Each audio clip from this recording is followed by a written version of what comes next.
গল্প বয়সে বড় মেয়ের প্রেমে পড়ে যা হলো। দ্বিতীয় পর্ব। বৃষ্টির শব্দে ঘরের নিস্তব্ধতা যেন আরও গাঢ় হয়ে উঠেছে।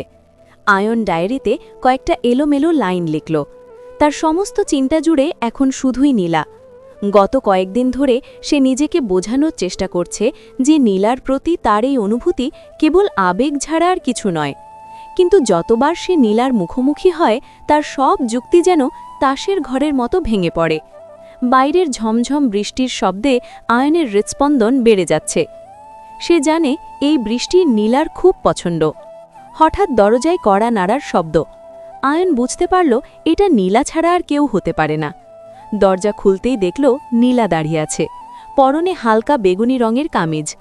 ওড়নাটা মাথায় তোলা থাকলেও বৃষ্টির ছাঁটে বেশ ভিজে গেছে। সে হাতে একটা নীল রঙের ছাতা ধরে আছে। নীলা কাঁপা কাঁপা স্বরে বলল, আয়ন, ঘরে কি মোমবাতি আছে? আমাদের ওখানে লোডশেডিং হয়েছে, আর বাড়িতে একটা ম্যাচবক্সও খুঁজে পাচ্ছি না।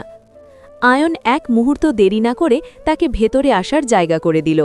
নীলা যখন ভেতরে ঢুকল তখন তার শরীরের ভিজে কাপড়ের সাথে বৃষ্টির সুবাস মিশে ঘরটা এক মায়াবী পরিবেশে ভরে উঠল। আয়ন ড্রয়ার থেকে একটা বড় মোমবাতি বের করল। বসো নীলা আপা, আমি মোমবাতি জ্বালিয়ে দিচ্ছি। মোমবাতিটা টেবিলে বসিয়ে আগুন ধরালো।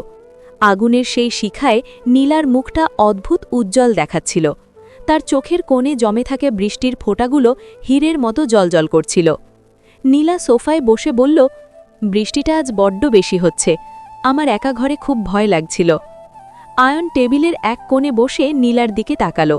সে দেখল নীলার কপালে ছোট্ট একটা কাটা দাগ, সম্ভবত কোনো পুরনো আঘাতের স্মৃতি। সে জিজ্ঞাসা করল, তুমি কি একা থাকতে ভয় পাও? নীলা একটু দীর্ঘশ্বাস ফেলে বলল, একসময় পেতাম না, কিন্তু ইদানিং কিছু স্মৃতি আর নিস্তব্ধতা আমাকে খুব তাড়িয়ে বেড়ায়। বিচ্ছেদের পর পৃথিবীটা বড্ড ছোট হয়ে গেছে আয়ন। আয়ন বুঝল নীলা তার মনের ক্ষতগুলোর কথা বলছে। সে নীলার হাতের খুব কাছে হাত রেখে বলল, সব নিস্তব্ধতা খারাপ নয়, কিছু নিস্তব্ধতা আমাদের নিজেদের নতুন করে চিনতে শেখায়। তুমি চাইলে আমাকে সবকিছু বলতে পারো। নীলা আয়নের চোখের দিকে তাকালো। সেই দৃষ্টিতে ছিল এক গভীর আরতি। সে ধীর গলায় বলল, তোর কি মনে হয় সমাজ আমাকে সহজভাবে নেবে? সবাই তো মনে করে আমার জীবনে আর কোনো খুশি পাওয়ার অধিকার নেই। আয়ন আবেগের বশে নীলার হাতটা ধরে ফেলল। এবার সে মোটেও ইতস্তত করল না। তার উষ্ণ হাতের স্পর্শে নীলা যেন একটু থমকে গেল, কিন্তু হাতটা সরিয়ে নিল না। আয়ন বলল, সমাজ কি ভাবল তাতে তোমার কিছু যায় আসে না। তোমার খুশির চাবিকাঠি তোমার হাতে। বাইরে মেঘের গর্জন আরও তীব্র হল। বিদ্যুতের চমকানিতে সারা ঘর কয়েক সেকেন্ডের জন্য আলোকিত হয়ে উঠল। নীলা ভয় পেয়ে আয়নের আরও কাছাকাছি সরে এলো। আয়ন অনুভব করল নীলার উষ্ণতা। এই নৈকট্য যেন এক নিষিদ্ধ নেশার মতো কাজ করছিল। আয়ন নীলার চুলে হাত বুলিয়ে দিতে চাইল, কিন্তু সে নিজেকে সামলে নিল।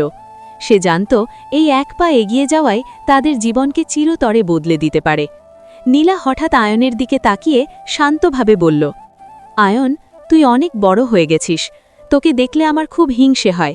তোর সামনে পুরো আকাশ পড়ে আছে, আর আমার আকাশটা তো ছেঁড়া মেঘে ঢাকা। আয়ন হাসল।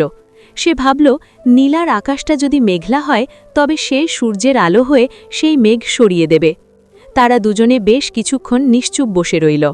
বৃষ্টির শব্দ আর মোমবাতির টিমটিমে আলোয় পরিবেশটা যেন এক ঘোরের মতো ছিল।